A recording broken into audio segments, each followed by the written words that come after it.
Gimana? Oh, Lu sehat, Serak?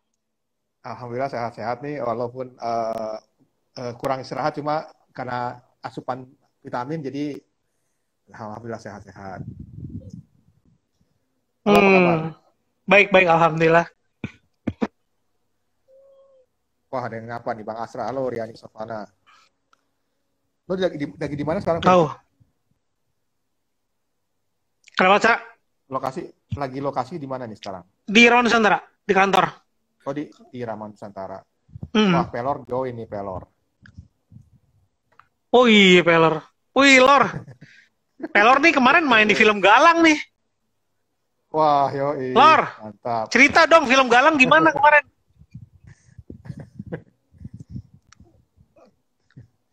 Kita kasih kesempatan buat Pelor buat kalau Joey mau gabung di live IG juga boleh. Kita ngobrol yang lain sedikit nggak apa-apa. Vin, dari si film ini Yuk, udah lo rilis di website tanggal bulan Juni lalu ya? Juni ya. Juni kalau nggak salah. Tanggal Juni belasan kan? lah. Kayak pertengahan gitu ya. Gua agak lupa Pertengahan sih. Juni sih. Mm-hmm. Gue juga tahu dari postingan anak-anak tuh yang pada nonton di Ya, ya. CGV gitu-gitu. Itu serba mepet banget, Serak. Jadi gue itu bener-bener nggak sempet nafas. Jadi bungkus di hari Sabtu pagi, kalau nggak salah. Sabtu subuh lah ya, pagi lah itu. Diputar di CGV-nya hari Minggu. Gawat gak? Buset, Yoi. Jadi emang sedekat itu ya. sedekat itu, dan gue emang tiba-tiba udah nggak sempet banget kasih tahu teman-teman gitu. Udah kayak, udah aja deh. David aja nggak sempet gue kontak, gila nggak? Karena gue deg-degan dong, Serak. Lu bayangin, Sabtu pagi nih, rap. Itu kan belum tentu, pasti ada minor-minor kan. Sampai hari Minggu, kebayang gak lu? Iya. Itu kan layar lebar, gue harus adjust lagi, terus ada yang kepotong atau enggak ada, gitu deh. Pokoknya agak, jadi mohon maaf sih buat temen-temen yang nggak gua undang ke CGV, sebenarnya cuman gara-gara guanya ribet berat aja sih, dan lupa ngasih listnya teman-teman yang mau diundang. Nggak. Apa? Yang penting sekarang udah bisa ditonton di website. Kenapa? Apa yang membuat Carol cerita itu mepet banget? Selesai editingnya itu sampai ke penayangannya. Ini sih sebenarnya kan dari yang megang timeline itu emang Rich Music Online kan. Sebenarnya ini kan project yang nice, Rich Music Online Bandung. Ini kayak agensinya punya Rocket Rockers ya. Itu kan pertamanya emang dari mereka gitu. Mereka yang punya ide, mereka yang punya rangkaian. Makanya terakhir itu di film Galang yang kayaknya tadi yang lagi si Pelor main tuh. Ada film Galang itu tuh kayaknya gongnya itu. Nah, di pertengahan tahunnya emang pengen keluarin dokumenter. Nah, ini si Gelora ini. Jadi ini sebenarnya rangkaian. Emang di timeline kan Juni tuh emang udah tayang. Jadi itu dari awal juga gue udah tahu gitu. Maksudnya konsekuensinya sebenarnya. Okay. Karena dari awal bikin pun udah dikasih tahu ya. Yang tanggal sekian tayang. Nggak ada. Jadi emang emang waktunya pendek. Waktu lo punya waktu 3 bulan. Waktu gue total 3 bulan full ya. Fullnya 3 bulan. Kalau sama ngobrol-ngobrol 4 bulan, oke. Sama risetnya itu berapa lama? Jadi kebetulan jadi gini ceritanya. Awalnya kan sebenarnya Rich Music Online masih nggak tahu mau bikin apa. Dokumenternya apa gitu. Jadi nggak tahu konsepnya apa sampai mereka ketemu Kemot. Mereka kecerah hati, mereka ngobrol pakai Kemot, terus akhirnya Kemot tadinya sih dalam benaknya Kemot itu mau yang dibuat itu Membakar Batas. Itu dokumenter yang Kemot sama Aryan inisiasi udah lama banget sih, udah 4 atau 5 tahun lalu lah sebenarnya mulainya. Cuman film itu nggak jadi-jadi. Udah syuting, udah sampai berarti udah 2 almarhum tuh. Almarhum Uja sama almarhum Eben. Belum rilis juga itu film. Tadinya mau itu, tapi ternyata melihat timeline waktu yang begitu ketat, akhirnya si Kemot bilang itu kan terlalu panjang dan kompleks gitu kalau mau membahas Membakar Batas, karena itu ngomongin scene yang ininya pergerakan lah ya, pergerakannya scene-nya itu, tapi terlalu kompleks lah dan terlalu panjang. Maksudnya dengan waktu 3 bulan tuh kayaknya mending ambil satu momen aja deh. Akhirnya pas diskusi ngambil momen Saparua. Jadi di film Membakar Batas itu kan ada bagian-bagian, salah satunya Saparua. Nah sebenarnya udah aja dari sini nih gitu. Ini cepet banget nih kalau kita ngomongin Saparua. Terus udah gitu jangan ngomongin scene karena itu akan difilmkan sama lu, Mot, gue bilang. Iya betul, kamu setuju. Jadi ini udah ngomongin Saparua dan ngomongin gedung akhirnya. Jadi sebenarnya ini cerita tentang gedung sebenarnya. Jadi kayak perjalanan sebuah gedung di gedung olahraga di Bandung yang dimana sebenarnya ternyata area itu tuh area bersejarah banget bagi musik sejarah musik Indonesia. Jadi di situ emang dari awal kita nggak ngomongin scene, ini ngomongin perjalanan sebuah gedung di mana si pemeran utamanya itu si scene kita ini, maksudnya angkatan 90-an ini. Itu highlights dari kisah si gedung ini gitu. Sampai akhirnya kan memang awal 2000 itu udah ditutup dan udah. Jadi emang dari kayak di end-nya sih sebenarnya nih. Di end-nya Saparua itu dari anak-anak meledak terus tutup gitu, nggak bisa dipakai lagi untuk pertunjukan. Jadi sebenarnya itu jadi banyak pertama yang awal-awal banyak yang salah duga gitu. Jadi kayak oh itu film tentang scene in the underground Bandung ya? Enggak sih, bukan. Itu tentang gedung gitu, perjalanan gedung. Jadi makanya di film itu kan kalau lu nonton kemarin, pasti gue ngambil tarik sejarah kan.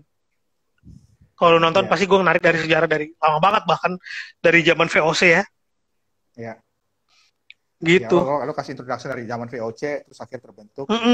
Buat terus baru maju linear gitu. Soekarno, ya. Jadi emang jelas emang tentang si gedung ini yang kebetulan memang. Terus gue cerita arsiteknya kan. Gue ceritain tentang arsitekturnya ya kan. Jadi emang Genki ya. Itulah. Jadi menurut gue sih itu udah paling, gue dan Kemot berpikir itu udah paling wise gitu untuk film Si Gelora ini. Maksudnya kayak lu mengcapture sebuah merselebrasi juga sebuah scene, tapi juga kayak dia punya cerita tentang si gedung ini yang sebenarnya ternyata terakhirnya ketahuan kan bahwa si gedungnya sendiri belum didaftarkan menjadi cagar budaya, walaupun si area di sekitarnya itu udah gitu. Udah dianggap cagar budaya, tapi si gedungnya sendiri itu nomor gedungnya itu belum masuk cagar budaya. Vin, sorry teman-teman, sebelum kita lanjut, apakah teman-teman cukup jelas mendengarkan kita berdua? Soal gue, lo agak putus-putus, Vin, dari tadi gue dengarnya. Oh gitu. Koneksi. Coba gue matiin aja deh si ininya. Ya? Mungkin kalau ada yang teman Pelor tadi yang komentar, boleh. Lor, kalau lo masih dengerin, boleh tulis apakah jelas dengerin Alvin atau dengerin gue. Kalau teman-teman jelas berarti emang koneksi gue yang gue denger Alvin keputus-putus gitu. Tapi gue masih bisa ngerti sih. Tapi kalau jadi lo tadi sempat kita terakhir tuh sempat lo ngobrol tentang bilangin kalau wilayah di sekitar Gelora Saparua itu udah jadi cagar budaya. Tapi Gor Saparua sendiri belum. Iya. Terus aneh ya? Ada jawabannya nggak? Ada jawabannya nggak kenapa? Enggak.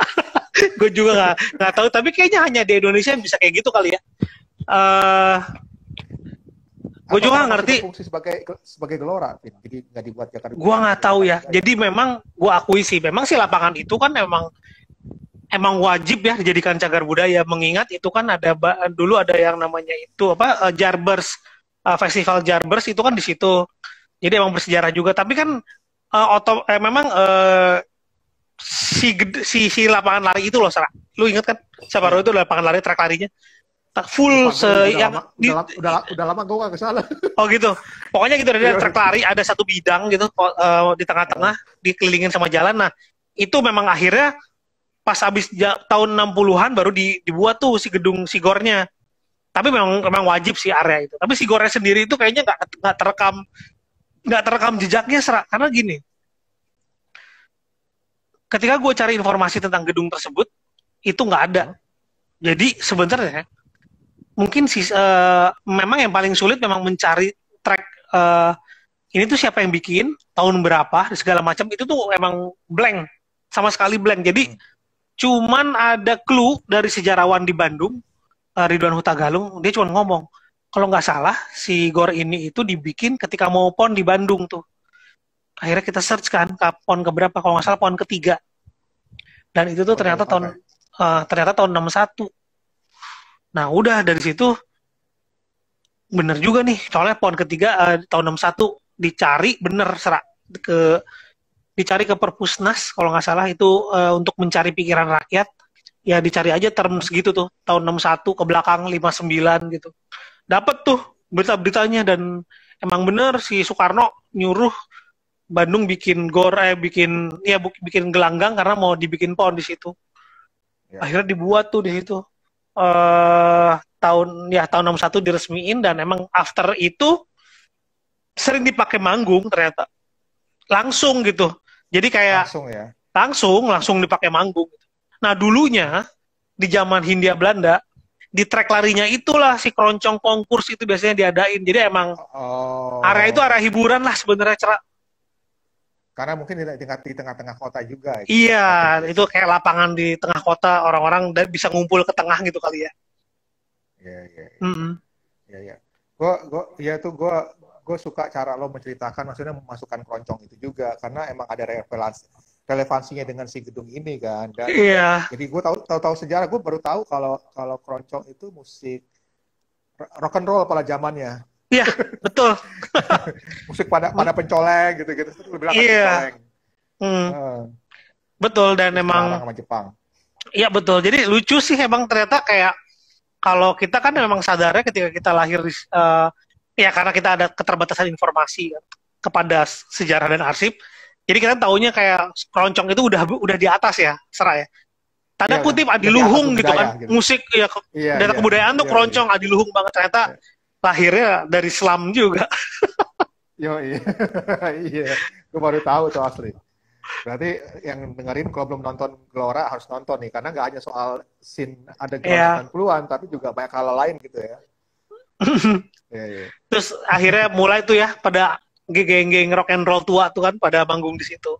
Ceritanya situ kan ke arah situ terus aja. Nah itu tuh pencatatannya. Ya tapi kenapa? Lu dapat semua footage itu dari mana, Vin? Kebetulan kan di era Nusantara kan banyak banget. Kalau tahun segitu ya. Majalah-majalah. Yang footage 90-an yang manggung yang lo bilang tadi underground. Sorry, kita balik. Underground. Oke. Kalau nah itu sebenarnya dari teman-teman, Serak. Jadi kebetulan kan memang gue tuh dulu Bandung kan kecil ya, jadi pada saat itu sih gue penonton, tapi after that itu gue jadi temannya mereka gitu loh. Jadi akhirnya otomatis kenal dan langsung direct aja. Lu ada ini nggak footage satu-satu, Serak. Bener-bener minta ke si pelaku, gue samperin satu-satu ya karena kebetulan kenal ya. Jadi itu udah hak pribadi yang punya pribadi aja udah. Itu sampai dari siapa macam-macam ada dari Burger Kill ya, dari Eben, ada dari Aan Skinhead, ada dari Aldi Keparat, ada dari Alternatif tuh si Deden untuk yang flyers yang 90s.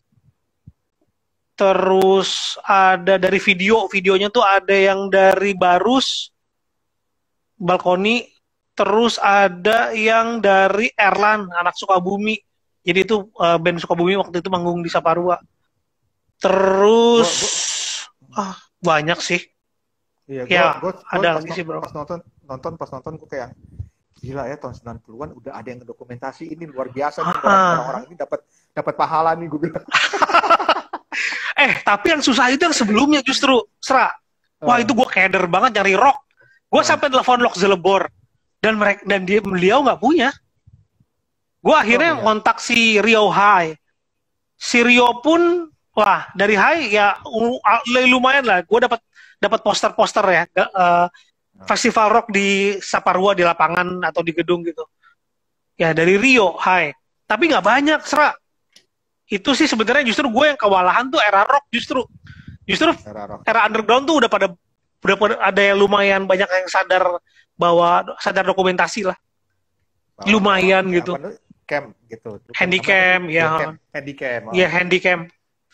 Gitu justru yang sebelumnya aduh bingung banget gue. 80 90 tuh susah banget. Iya 80 90 awal ya 90 awal. 89 90 91 tuh susah banget.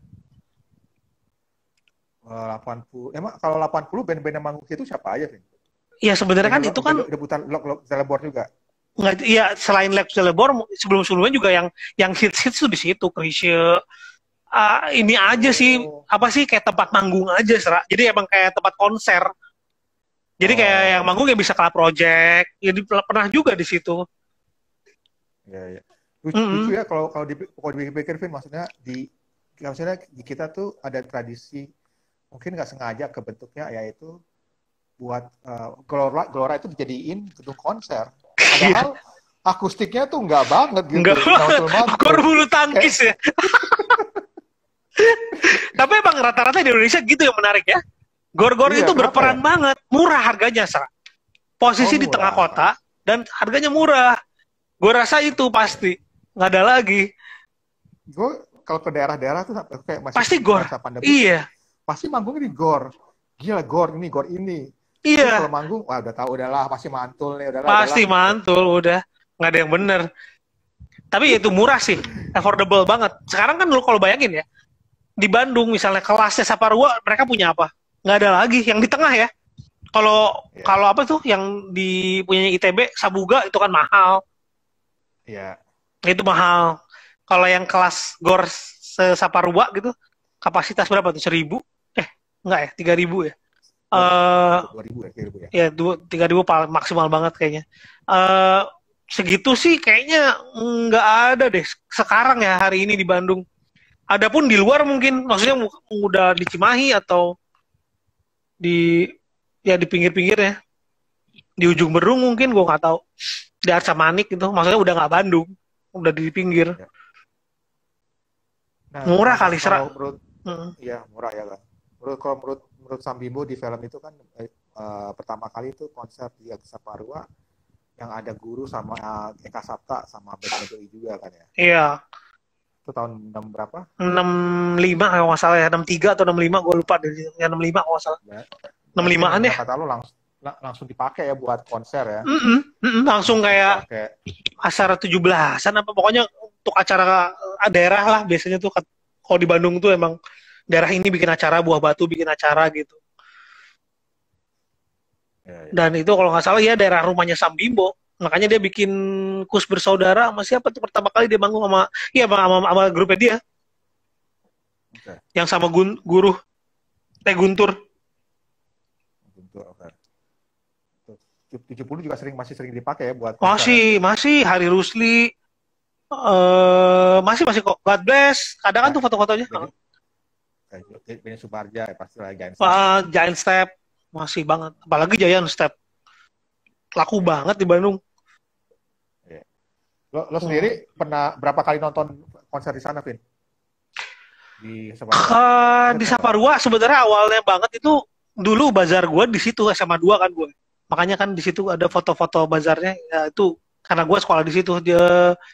Di beberapa SMA menggunakan Saparua sebagai tempat bazar. Itu pertunjukan musiknya di gornya tuh, di dalam. Okay. Nah, di situ pertama kali gue manggung, Serak, di panggung gede. Nah, gue pertama kali kelas 2 SMA manggung di situ. Setelah gue tuh pupen. Jadi kayak gue tuh kayak perwakilan band SMA 2 gitu ceritanya. Okay. Setelah gue tuh pupen. Habis pupen, rocks. Iya, gue jadi kayak 3 terakhir nih, band gue, lalu pupen, lalu rocks pada saat itu. Gue masih kelas 2 SMA. Itu pertama kali gue manggung, dan dari situ udah masuk ke itu kan tahun 94 mungkin ya 95 gue lulus tuh ya di 94 itu pun lagi baru mulai tuh band-band underground. Gue pertama kali nonton si Pure Saturday di Hula Balu 1 itu. Gue nggak familiar nih, Vin, sama scene Bandung 90-an. Gue karena gue nggak di Indonesia juga. Gue juga tahu.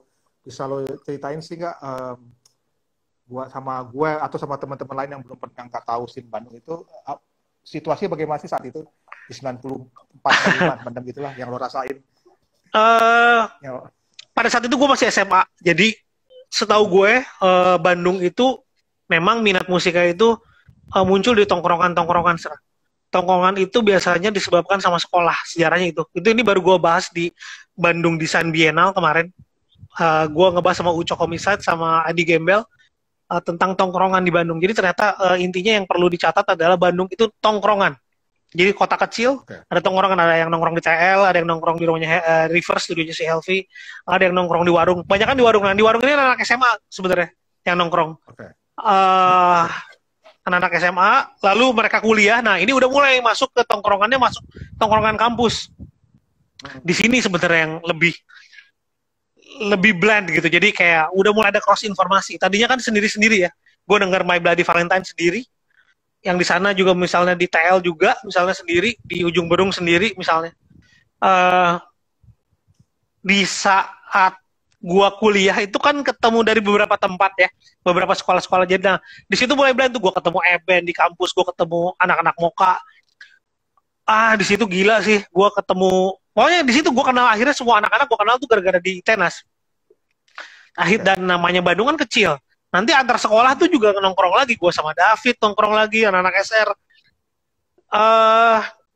Disitulah sebenarnya di 94 itu udah mulai ada benih-benih. Jadi di situ kalau tahun itu sebenarnya jujur anak-anak SMA yang seneng skateboard ini jadi udah mulai tertipikal. Kalau dulu kan gitu, karena akses informasinya kurang, jadi kita teridentifikasinya lu seneng main skate nggak? Itu tuh berarti taste-nya beda kayak gitu. Okay. Di situ tuh beredar tuh si ada band hardcore-nya si ini manggung pada saat itu kakak kelas gue si Aji De Milo. Nah, Aji De Milo ini bikin band, gitarisnya si Ape, si anak basisnya Harapan Jaya, jadi teman gue, jadi angkatan gue. Jadi kayaknya akhirnya gue kan, wah Ape bikin band sama Aji nih, dia bikin band hardcore namanya Live at Pound, bawain helmet. Nah, biasanya kalau SMA tuh gitu. Jadi kalau ada band yang merasa dia terwakili sama band itu, udah tuh lu jadi grupisnya tuh, tanda kutip ya. Entourage-nya udah ikut tuh. Nah, gue tuh jadi gara-gara Live at Pound itulah gitu, gue akhirnya ngelihat si Saparua gitu. Maksudnya kayak guanya akhirnya hadir di Saparua, karena gue sih sebenarnya bukan gue sekarang gue temannya Awing, Aan, Aldi. Dulu gue di luar, gue outsider, gue anak sekolahan, gue nongkrongnya di sekolah gitu. Jadi ngeliat anak-anak pang serem, walaupun sekarang akhirnya kenal gitu, ngeliat semuanya lah. Gue liat Awing, gue takut, lihat si Feming, gue lihat si ini takut, dia maksudnya kayak ngeri banget nih orang. Tapi ya itu akhirnya gue tuh outsider, gue ngeliat itu, jadi gue ngeliat ini anak pang nih, ini anak metal nih, anak Ujung Berung gitu. Gue outsider, gue anak itu memang sesuatu yang experience yang karena kita belum tahu ya, belum pernah mengalami ini, jadi ngelihat tuh hanya di MTV gitu misalnya, ngelihat yang cool tuh di MTV. Nah akhirnya lu ngelihat cool yang anjing ini cool banget ya, walaupun gue nggak berani turun ke moshpit karena terlalu brutal kan, ngeri juga gue ngelihatnya. Tapi di situ sih maksudnya kayak kalau lu mau tahu referensi lu harus nongkrong gitu, harus gaul ke tempat itu gitu. Nggak kayak sekarang lu mau udah aja buka Google, gampang lah gitu. Lihat lu open Spotify, ikutin algoritmanya, lu ketahuan lu suka apa gitu. Kalau kita kan nggak bisa kayak gitu ya. Iya. Mesti gaul gitu kan. Misalnya ya kalau lu nggak gaul, lu nggak tahu band A, band B, band C gitu. Itu aja sih, itu yang gue rasain, dan emang spesial sih karena nggak ada. Jadi kayak gitu tuh kayak wow gitu. Lumayan ya, maksudnya lu ngeliat Pure Saturday, maksudnya best momennya ya, early days-nya gitu kan, seseru ketika anak-anak tahun 96 nonton Foo Fighters yang masih era album pertama gitu, seseru lihat Beastie Boys, seseru itulah gitu rasanya. Ya seperti itu sih. Kalau lo bilang apa referensi, lo harus nongkrong, dan juga harus mungkin datang ke Saparua karena kayak ada Saparua Balu yang campurin semua genre musik. Campurin semua genre ya. Lu keluar, lu ngeliat yang jual zin, di situ kan lu ngobrol. Ada yang jual kaset, Bukalapak, itu kan lu pasti ngobrol, jadi pasti ngobrol. Seru lah, maksudnya kayak lu harus icam gitu, icam aja gitu. Ada misalnya Ucok lagi ngobrol sama orang, lu dengerin aja dulu, nimbun juga nggak apa-apa gitu. Lucu, jadinya emang zaman dulu tuh kayak kelas gitu kan ya. Iya, kayak clubhouse gitu. Ya kayak gini aja, kita lagi nongkrong nih bareng-bareng nih, lu pada denger gitu. Tapi kita live ketemu nih gitu. Iya. Dan seperti lo bilang, berarti Saparua itu jadi kayak apa sih, kuil rock and roll. Iya.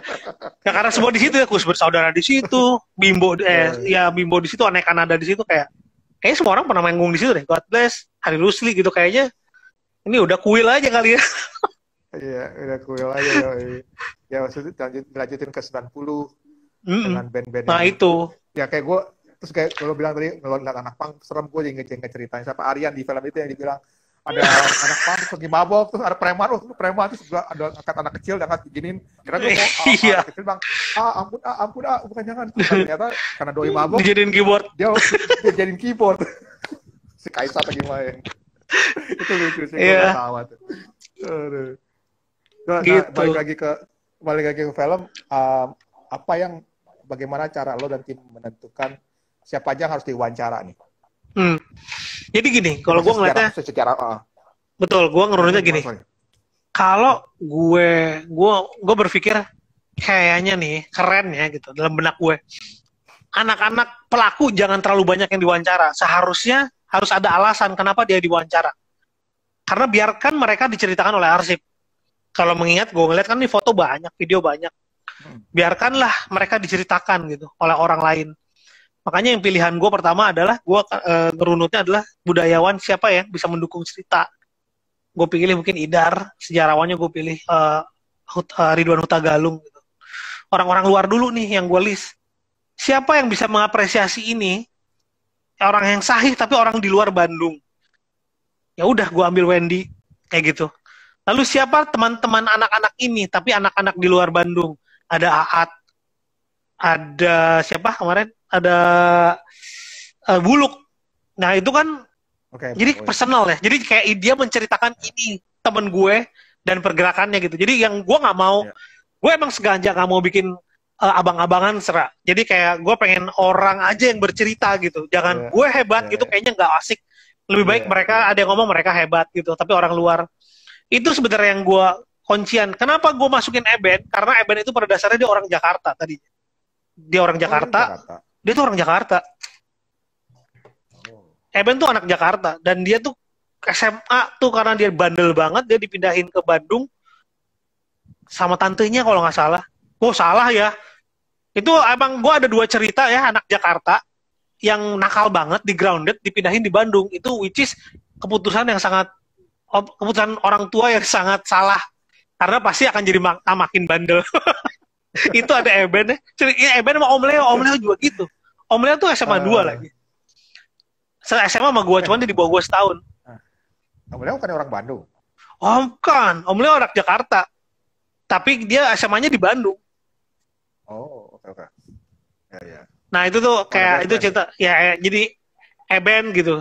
Dan Aryan sih sebenarnya kenapa gue Aryan dimasukin karena sebenarnya dia ngomong dia nggak tahu ini kayaknya gue cut deh. Dan itu ada ngomong gini, Pupen tidak pernah bermain di scene Saparua. Jadi memang Pupen kalau ditarik linearnya memang dia bermain duluan. Sebelum 94 ini mereka bergabung, kan ini di bazar-bazar biasanya mainnya, dan Pupen tuh udah raja pensi tanda kutip pada saat itu. Dan mereka Pupen tuh udah diundang di Jakarta, diundang di Cianjur, udah kayak gitulah. Nah, jadi di Saparua sendiri sebenarnya Pupen udah bukan kayak udah duluan. Jadi entah kenapa jadinya ya Pupen tuh malah nggak pernah lah main di Saparua, jarang lah. Tapi si Aryan sendiri hadir di Saparua karena dia yang membawahi band, dia manajerin Full of Hate kan. Ketika dia jadi manajer Full of Hate ya dia yang datang sebagai manajer gitu jadi Saparua. Jadi Aryan itu ada di Saparua bukan sebagai Pupen justru, tapi sebagai manajernya Full of Hate. Bagaimana? Oke. Ya. Terus kalau kenapa lo ajak Dina juga, Dina Homogenik? Nah, Dina Homogenik itu gua anggap sebagai representasi akhirnya produk-produknya, penontonnya ada yang kayak Omo, ada yang kayak Dina gitu, dan ada yang kayak gue sebagai sutradara gitu. Itu sebenarnya. Jadi itu tuh outputnya itu gitu. Oke. Dari bulan Juni sejak dirilis film ini sampai sekarang, banyak gak sih atau ada penonton yang pernah hadir situ yang komentar kayak reach out ke lo bilang, gue di situ lo saat ini, ini gue gitu. Rame. Tapi emang jadi rame sih Seraka. Jadi ketika gue ngumpulin itu kan kebetulan gue di grup, ada grup WA yang udah lama gue ikut sama anak-anak itu. Jadi kayak si Alvin bikin ini nih, terus udah gitu kayak jadi rame. Jadinya kalau ada arsip kabarin Alvin ya gitu. Itu jadi mereka bernostalgia. Di situ gue manfaatkan. Mereka jadi munculin tuh, si ini ngasih foto ini, si ini muncul foto ini. Di situ justru jadi itu klik, jadi mereka ngobrol tuh, wah ini inget nggak si ini gitu. Dan tentunya ada juga yang kayak tadi lu bilang, oh ini ada gue nih gitu. Oh, iya pasti itu banyak yang kayak gitu. Banyak ya. Gue nonton itu kan band ini pada masa itu kan mereka masih 90-an nih, mereka masih muda, berani mosh pit, berani stage diving. Gue langsung kepikiran kemana mereka ini udah jadi bapak-bapak belum ya sekarang ya. Terus apakah mereka berubah jadi yang dulu yang kayak gitu, terus yang mereka jual pemberontak sekarang malah jadi yang enggak gitu. Ya itulah, ada si Aat kan, Aat kurus banget, gila. Aat kurus banget ya. Anjir. Sekarang jadi iya. Tapi jadi seru kan ya. Jadi kayak di Korea tuh dulunya band hardcore ya si Aatnya kan jadinya. Karena film ini jadi pada tahu gitu ternyata Aat tuh dulunya lucu. Iya, makanya harus ditonton sih. Balik lagi ke soal cagar budaya, udah sempat ada yang mengusulkan ke Pemda Bandung nggak soal jadikan Gor Saparua ini jadi cagar budaya? Jadi juga akhirnya kan ini akhirnya dibahas gara-gara film ini pun jadi kita cari tahu kan, ternyata gini. Semoga sih. Jadi habis film ini beres, si Kimung datang ke gue dan dia tertarik, maksudnya akan ngebawa isu ini untuk biar si gedung ini jadi cagar gitu. Jadi paling tidak semoga sih film ini jadi remind teman-teman di Bandung, khususnya aktivis cagar budaya, ya jadi diperhatikan lah, jadi bisa diajukan lah bahwa ini dimasukin ke cagar budaya gitu. Dan narasinya kalau bisa sih dimasukin juga, jadi ketika orang ke sana tuh tahu ya bahwa ini dulunya apa gitu. Ada informasinya mengenai gedung ini kalau mau ya. Kalau misalnya emang nggak boleh lagi dipakai buat manggung, karena juga kalau gue lihat nggak dibenerin juga gitu si gedungnya, maksudnya kayak diperbaharui sih, cuman masih terutama di lantai-lantai atas masih banyak kayu yang potong-potong bolong-bolong gitu, bahaya juga. Bahaya ya. Maksud gue ya udah kalau nggak mau jadiin apa-apa dikenang aja pakai ada informasi gitu. Ya. Dijadiin cagar budaya. Sekarang masih tetap dipakai sebagai pusat olahraga si Gor Saparua. Masih. Cuman akhirnya ketika COVID kalau nggak salah, mulai semenjak COVID itu dipakai sama Jabar Quick Response. Jabar Quick Response ini untuk musibah sih, banjir dan COVID juga akhirnya gitu. Untuk musibah-musibah di Jawa Barat ini inisiasinya Kang Emil kalau nggak salah, si Jabar Quick Response ini. Dan lucunya memang beberapa ini kan bergerak di kemanusiaan ya, si Jabar Quick Response ini. Malah beberapa teman yang ada di Saparua pada saat itu pada kerja di situ juga, lucu banget karena salah satunya Aldi Keparat itu yang dulu manggung band Keparat di Saparua sekarang yang megang kuncinya karena dia kerja di Jabar Quick Response. Gila, ya. Itu lucu banget. Kita nggak bakal. Aneh banget. Ya. Aneh banget sih, sumpah. Dia megang kunci ya sekarang. Dia megang kuncinya. Lo sempet tanya nggak kalau ke dia apa rasa lo ketika setiap kali lo buka kunci itu masuk ke Saparua? Dia bilang ini, kalau bahasa Sundanya waas. Lu tahu nggak? Nggak, apa ya waas apa ya? Teman-teman kalau ada yang bisa nerjemahin waas. Waas tuh kayak kalau lu datang ke tempat yang misalnya lu udah lama, waktu masa kecil lu datang terus kayak aduh, lu teringat lagi gitu. Itu waas namanya. Perasaan itulah ya. Remind gitu. Ya, gue bisa ngebayangin sih kayak ya pasti. Kayak anjir gitu kayak. Kayak gue dulu manggung di sini, desek-desekan dibuat orang, sekarang gue yang pegang kuncinya. Gue semacam nostalgia, Mang. Iya, nostalgic ya. Waas ya, Waas. Waas. Pangling, Bang. Oh, bukan dong. Kalau Pangling mah. Kalau Pangling loh kok udah ada kayak gini, jadi nggak, nah gitu kayak nggak kenal. Kalau Pangling lebih nggak kenal. Ada cerita yang asli. selain narasumber udah wawancara, ada nggak sih yang nggak kesampaian untuk diwawancara atau Oh, ada. malah nggak Ada. jadi? Ada. Ini yang gue sesali. Ya inilah yang kalau kerja terlalu cepat, pasti terjadi yang namanya kelewat gitu. Banyak banget serak. Salah satu yang gue sesali adalah gue salah kira. Jadi gue pikirnya yang dulu ada dulu Pak Eman, kok nggak salah namanya. Pak Eman ini dulu yang megang kuncinya Saparua dan tinggal di situ. Gue berpikiran Pak Eman sudah meninggal.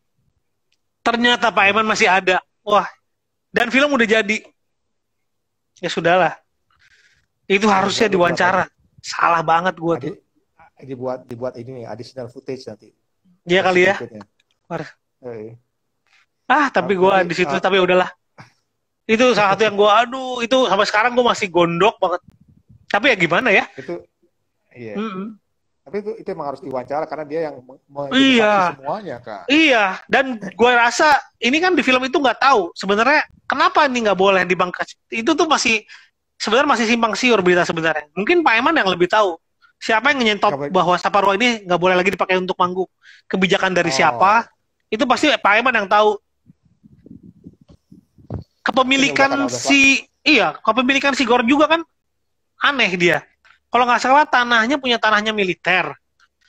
Yang bangun gedungnya Kemenpora, tapi yang pengelola si Pemkot. Jadi simpang siur sebenarnya. Tanah milik militer kayak. Yang bangun Menteri. Kalau ditarik tuh suatu saat bisa ditarik sama militer kayak terjadi di Kemang. Ya, mungkin makanya kalau ngejadiin cagar budaya bisa gitu kan. Kalau udah jadi cagar budaya pasti udah nggak akan bisa diapa-apain. Makanya emang kalau enaknya gitu, kenapa kita ngotot untuk jadi cagar budaya. Tapi at least sebenarnya di lingkungannya udah jadi cagar budaya. Jadi nggak akan diapa-apain si Saparua ini, nggak akan kena gusur lah seharusnya. Karena si kawasannya sudah tercatat. Atau mungkin kalau kita bisa berspekulasi, mungkin karena dianggap gedung dulu dipakai musik ngingkong atau musik rock metal, jadi dilihatnya nggak jadi penting untuk dijadikan sebagai cagar budaya. Ada spekulasi kayak gitu nggak nih? Enggak sih, gue rasa emang nggak ngeh aja. Jadi emang si pemerintah tuh nggak kepikiran kalau ini tuh udah melahirkan sebuah komunitas atau sebuah sektor musik. Nggak sejauh itu sih menurut gue. Pemerintahnya aja nggak kepikiran segitu. Emang nggak nyadar aja. Soalnya itu kan membentuk ekosistem, membantu banyak sebenarnya, orang. Betul. Secara materi dan secara spiritual juga gitu loh. Betul. Ya kan? Maksudnya ya banyak orang yang banyak terbantukan lah, kayak mungkin Eben dulu jadi bisa manggung terus. Lo gitu segala macam kan. Iya, wah ini mah sebenarnya banyak yang belajar di sini sih sebenarnya. Banyak banget lah. Kalau kayak kawah. Iya, bahkan kayak gue ngobrol sama Om Pocang. Jadi gue ngobrol sama Om Pocang, dan dia juga ngomong gitu, si Om Hari Pocang ini bahwa Saparua lah yang bikin gue ngeband. Gila nggak? Tapi gak gue rekam aja, gue cuma ngobrol aja sama Pocang. Wah, iya Om, iya dulu tuh saya masih kecil di pintu ngeliatin yang pemain band bawa alat gitu. Jadi wah, waktu kecil tuh gue ngeliatin aja, gue pengen nih katanya. Jadi Bang Hari Rusli. Iya. Gue mungkin kalau luar negeri bisa sekelas CGB kali ya.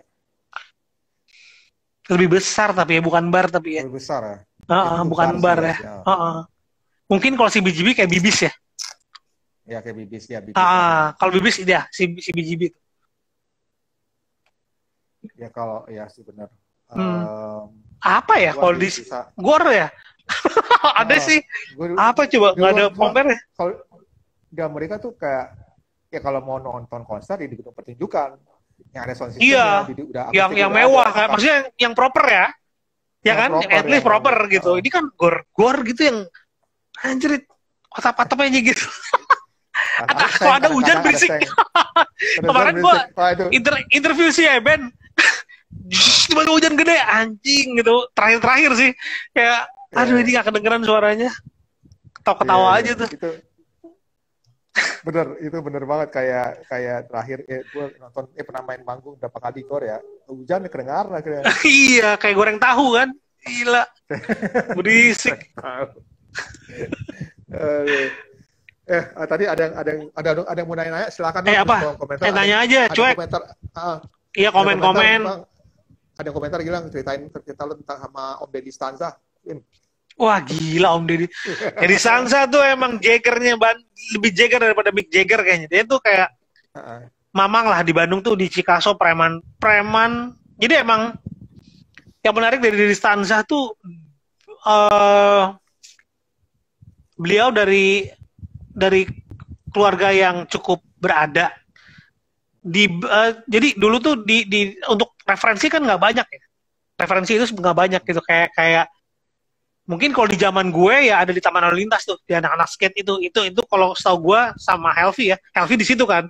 Lalu Helvi bikin reverse. Itu Richard, Helvi, Nana pada di situ semua. Itu kan mereka memang kebetulan informasinya terdepan gitu. Jadi emang yang nyebarin tuh itu gitu. Nah, begitupun di tahun 70 ternyata keluarganya Hari Rusli sama keluarganya Stanza itu dua keluarga yang punya referensi. Jadi kalau mau main ke sana untuk mau ngeliat referensi terbaru, main ke sana ngeliat plat-plat gitu. Nah, Deddy Stanza ini memang orang yang ajaib sih, maksudnya kayak ya sebelum Gito dia ngisi Rollies tuh segala macem. Terus dia keluar dia bikin Super Kid segala macam kan. Kalau dengan Super Kid juga emang orangnya ngaco banget sih menurut gue. Beyond sih orangnya. Si adiknya sih mungkin yang masih bisa ngobrol dan bercerita tentang Deddy Stanza. Tuh orang gila banget sih. Dan Cyborg ya. Gue segen banget ya, sangat segen lah sama si Om Dedan, tapi apa ya, dia selebor banget ya, maksudnya kayak itu salah satunya orang musisi yang dia cuek aja gitu, kelihatan ngaco, yang di jalanan ngaco tuh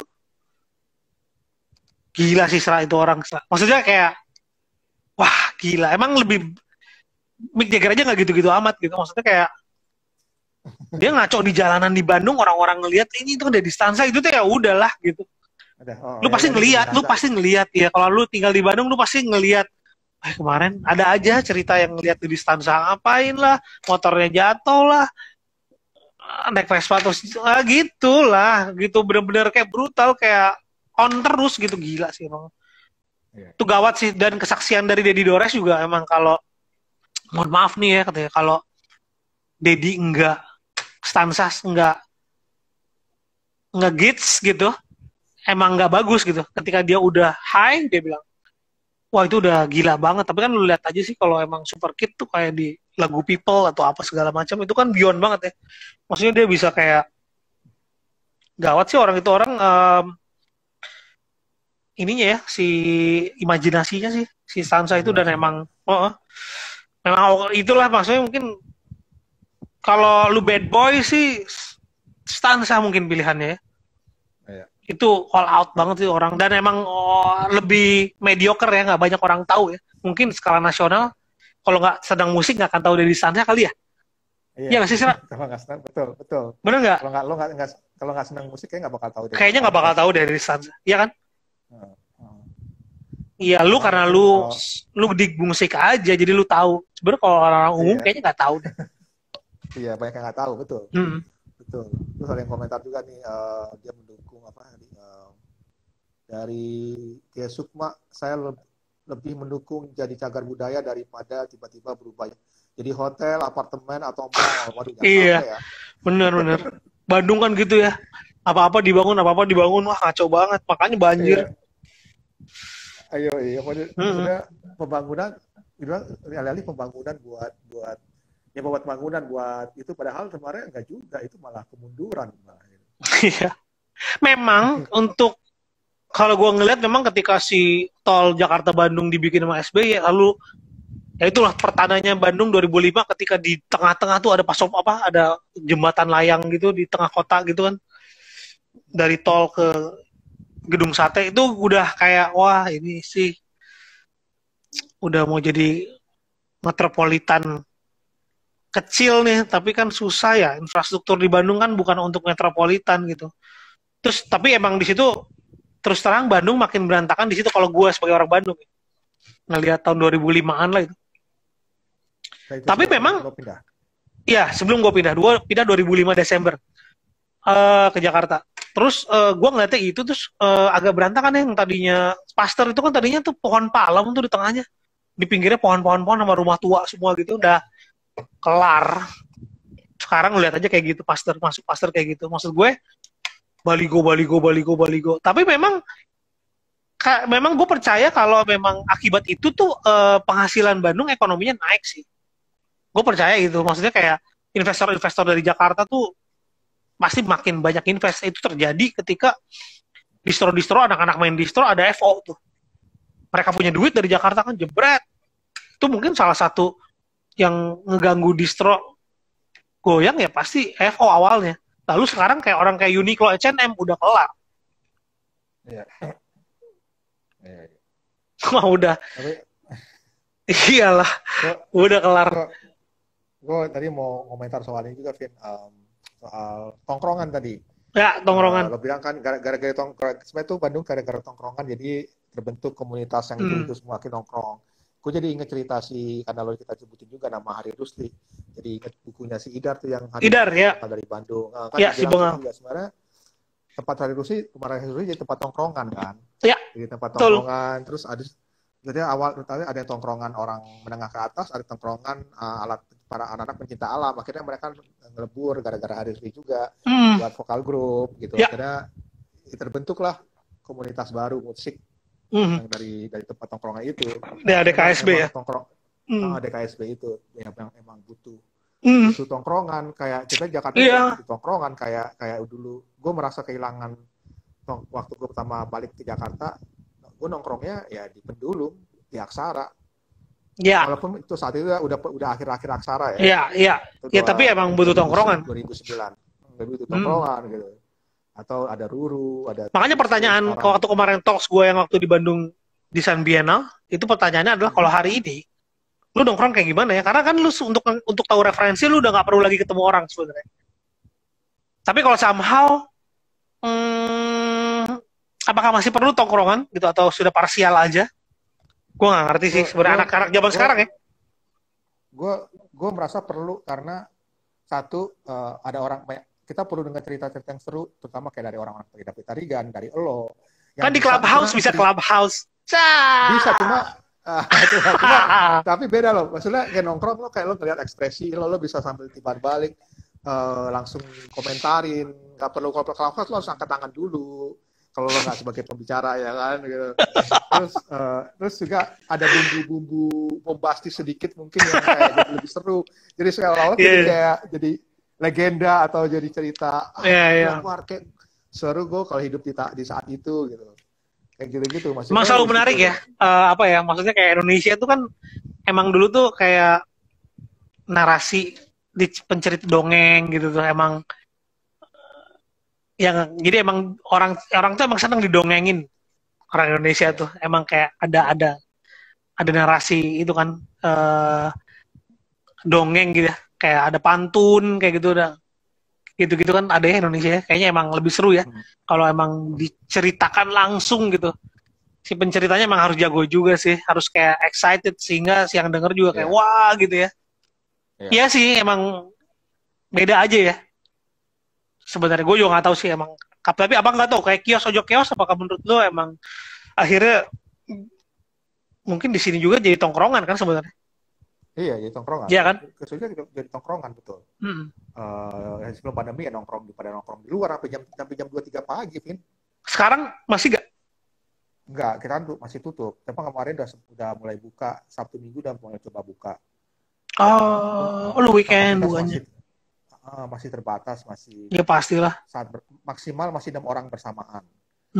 Ganti-gantian. Cuma mudah-mudahan lah bisa kalau udah pandemi selesai sih yakin lah kita ya berusaha aja tempat lagi gitu. Iya sih. Seperti kemarin si Colin juga tulis ada di Instagram memuaskan hormon tongkrongan kita kalau kata Doi. Iya bener. Iyalah, tapi emang gitu enak ya. Kalau nongkrong tuh enak gitu. Lebih jelas aja. Seru. Lebih jelas. Yoi.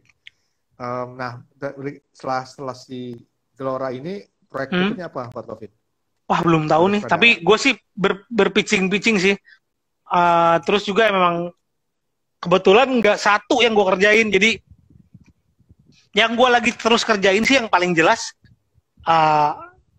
Sebenarnya gue ini juga pekerjaan membakar batas. Gue akhirnya cuman bantu kemot sebagai di story aja sih. Karena menurut gue membakar batas itu udah filmnya kemot, dimulai oleh dia dan diselesaikan oleh dia. Itu wajib gitu, kayak utangnya dia lah itu. Tapi gue akan membantu di belakang. Karena gue udah mulai merombak cerita ya. Karena membakar batas karena gapnya udah jauh banget, jadi kayaknya udah nggak relevan cerita yang lama. Udah kita ubah aja lah ceritanya gitu. Akhirnya kita mengubah penceritaan, tapi udah sih. Mungkin kita akan ada yang re-interview, mungkin ada yang tambahan, ya nambah orang gitu. Itu sih, tapi berikutnya utang gue sebenarnya. Dan gue juga punya utang sejak 2016. Jadi gue sama Gary, Irama Nusantara, bikin ini Hari Rusli. Dulu namanya Filosofi Geng. Terus gue ikut pitching forum dokumenter. Akhirnya gue ganti nama. Gue ganti nama ketika pitching forum di Bali 2 minggu.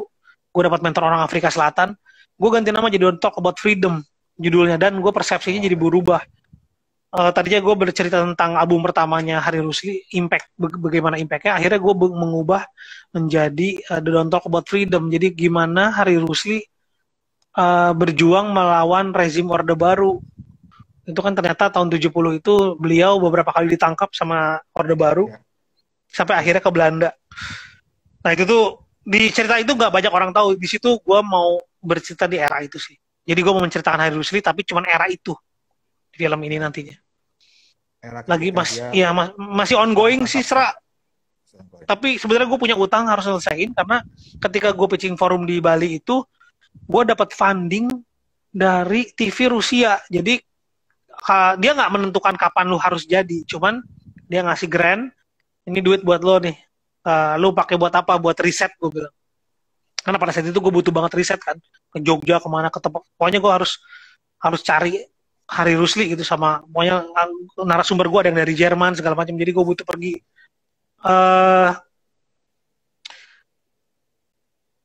Itu dengan kalau itu dikasih cuma-cuma, dia nggak akan lagi apa-apa. Cuman kalau udah jadi filmnya, beberapa hari nanti ada lagi perjanjiannya, mungkin kayak ada dalam beberapa waktu yang ditentukan film itu akan muncul di TV kabel milik di Amerika, tapi channelnya Rusia. Gue juga bingung tuh. Didub nanti sama mereka, didub sama bahasa Rusia, jadi nggak pakai subtitle, didub sama dia. Nanti mereka yang akan melakukannya. Nah itu, jadi itu gue merasa utang banget. Yang kedua, Ford Foundation juga ngasih dana riset bantuan. Jadi gue juga punya utang sama Ford Foundation. Itu sih ini yang lagi gue kerjain sih. Setelah itu dulu, walaupun beberapa 2 judul sudah juga gue pitching. Kacau banget sih. Gue, aduh nggak apa-apa lah, iseng aja sih. Maksud gue ya sayang aja kalau ada kesempatan, ada yang nawarin, udah gue masukin sinopsis. Gitu. Cuman yang 2 itu belum. Unik juga ya si TV Rusia itu mau ngasih ke grant. Iya, karena dia bilang, iya karena ada gua bawa nuansa freedom of expression. Jadi mereka seneng banget gitu. Jadi tema itu tuh udah dia banget, TV itu banget katanya. Jadi kayak freedom of expression melawan Putin nih kayaknya nih.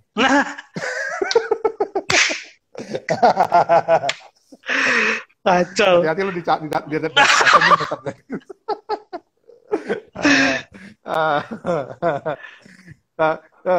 ini mungkin di luar si film Gelora ini, selain karena kita ngobrolin juga, gue jadi kepikir kayak ada nggak sih siapa lah musisi Indonesia lagi yang perlu kita angkat ya, maksudnya selain jadi Stanza sama Hari Rusli yang nggak banyak orang tahu tapi ceritanya sangat menarik gitu. Wah banyak banget ya. Oslan Hussein, Bing Slamet. orang umum masih ini pada tahu lah. Mas Yos, Irama, Masih. Oh ya. ya kan? Terus Remako, Eugene Timothy. Oh, Ngomong-ngomong Remako, anaknya tuh anak yang Lala. paling tua, Ah, bukan yang cowok. Ada ini, hah? jadi mereka kawin lagi kan bapaknya. Hah? Jadi tuh bapaknya tuh kawin lagi. Ini Hah? pertama nggak salah, gue lupa. Dia tuh sering ke kios dulu waktu kios awal-awal buka, sering beli Hmm. kopi sama gue. Dia Hmm. anak yang punya Remako, iya. Terus pas Iya. gue Google, oh ini bukan, ini dari pertama nih soalnya kok. Dia bilang, dia bilang Lala itu saudari tiri saya katanya. Dia lebih tua dari Lala, si cowok ini. Iya, bapak-bapak gitu. Iya. Kemarin terakhir tahun lalu Desember, gue sama David itu punya project. Jadi si siapa? Pittsburgh, Profesor Pittsburgh yang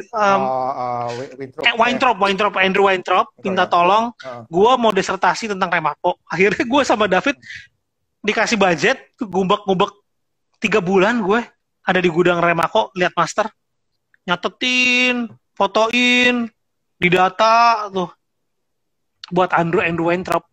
Dia kayak mau bikin disertasi gitu. Itu udah gue sama Lala terus berhubungannya. Wah itu gila sih. Master banyak banget satu gudang. Gue sama David kayak anjing, David ini kita cuma berdua gitu kerjanya. Wah, tak. Ada berapa ratus? Wah, ada berapa ya? 1.000 kali ya, bukan ratus. 1.000 ya? Ya. Aduh gila sih. Maksudnya capek banget itu aja gue sama David setengahnya deh. 2/3-nya kali ya.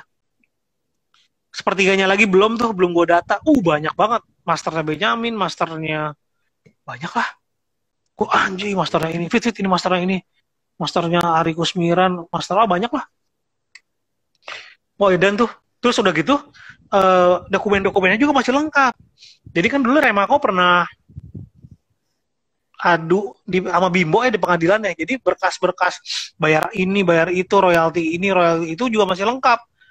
Jadi kayak berkas ke pengadilan gitu, dan pas di scan kan sama kita kan. Itu ada lagi yang kerja Adit namanya. Wah, anjrot, itu juga seru tuh baca-baca ini. Wah, ada surat ini, ada pembayarannya si Titik Sandora. Oh, banyak lah. Asik banget tuh. Cuman 3 bulan nggak cukup. Ya, pembayaran royalti, ada macam-macam lah. Di situ menarik tuh, udah kebayang ngelihat kayak gituan sih udah. Udah kalau dibikin dokumenternya. Tapi Lala tuh mau tuh katanya. Lala mau bikin dokumenternya, cuma nggak tahu. Dia sih pasti udah personal banget tuh kalau dia yang bikin. Iya. Oke, Vin, thank you banget udah sejam ngobrol-ngobrol. Iya. Mungkin terakhir sebelum kita tutup, kenapa kita harus tonton si film Glora ini? Kenapa lu harus pada nonton film Glora ini? Karena lu lihat deh, itu setengah mati gue nyari arsipnya ya, gitu. Jadi tolong ditonton aja. Itu yang pertama itu gue dapat dari Belanda. Coba gue bayar ke Tropen Museum. Yang scene pertama tuh, itu bayar dong, nggak ada yang gratis. Foto Bill Haley pun gue bayar. Itu mahal banget memang. Tapi ini asal memang ya kalau mau bikin dokumenter musik, setidaknya uang produksi setengahnya itu khusus untuk bayar dokumenter, untuk bayar arsip. Itu kayak lu harus siapin tuh budget buat bayar arsip. Iya dong. Itu gila, sama bayar rights tentunya. Para soundtrack itu mahal itu. Untung ada Magnum, makanya Magnumentary judulnya. Oh, oke. Makanya nama Magnumentary. Kejawab pertanyaan gue berarti. Iya, dan sangat wise. Itu yang ini salah satu, ini masuk ini aja ya, gue mau cerita sama lu. Kenapa gue tidak bercerita tentang scene? Gue dan Kemot tidak berpikiran film ini bercerita tentang scene karena sponsor rokok kayak agak aneh ngomongin pergerakannya anak-anak yang esensinya DIY gitu, nggak pantas. Jadi lebih baik udah gue ngomongin tentang gedung kok gitu. Ya nggak? Dan bagaimana perjalanan si gedung ini sampai tutup, udah that's it. Gue nggak ngomongin underground yang, gue tuh fuck ini enggak kan. Di situ gue cuma memetakan kalau si ini jadi sukses, masuk label kayak gitu-gitu doang. Ya, betul. Gue ngerti sih. Kalau ada rokok terus ngomongin tentang DIY gitu kayak bertabrakan aja. Iya, bertabrakan aja. Dan jujur beberapa narasumber batal gara-gara ada rokok. Oh, oke. Ya. Dan gue menghargai hal itu, sangat menghargai. Ya gimana dong ya gitu. Mereka juga punya pemikiran gitu. Tapi kebetulan yang mau bayarin juga si rokok ini. Gue cuman jadi gimana caranya win-win solution ini berguna bagi masyarakat gitu kan ya. Makanya ditontonnya gratis aja lah gitu, nggak usah nunggu-nunggu festival, harus nunggu screening, nggak. Semua orang boleh nonton, silahkan. Arsip-arsipnya silahkan dinikmati, itu aja sih. Karena gue emang niatnya berangkat dari arsip sih. Kalau kenapa gue jadi tiba-tiba dokumenter gini, nggak sih, sebenarnya gara-gara arsip aja sih. Oke. Sip, ada komentar tuh. Ditunggu dokumenter BBC-nya. Kok udah jebar? Waduh. Oh, udah jebar. Insya Allah doain tahun depan deh. Lagi pasti pitching ada 2 sponsor. Lagi pengen, nggak tahu siapa yang berani nih. Alhamdulillah gue masih sempat menikmati BBC sebentar doang. Walaupun seru sebentar. Nih. Ini juga salah satu momen yang pengen gue angkat soalnya. Di bis. Oke. Vin, kita makasih banyak. Kita masih sama-sama. Kita masih ada sesi satu wawancara lagi nih, cuma offline. Oke, siap. Kita berkabar ya. Oke. Thank you semua ya. Buat semua udah pada dengerin. Semoga jangan lupa nonton. Bisa ditonton di mana, Vin? Di video.com. Lu ketik aja Gelora Mockumentary Saparua gitu, ntar keluar. Gratis kok, nonton aja. Gratis. Paling diganggu iklan sedikit-sedikit. Iya, sabar ya. Nggak masalah itu. Oke. Selamat malam, Vin. Thank you banget semuanya. Selamat malam. Thank you, Asra. Sampai ketemu. Sehat-sehat semua. Sampai sama-sama. Bye. Bye.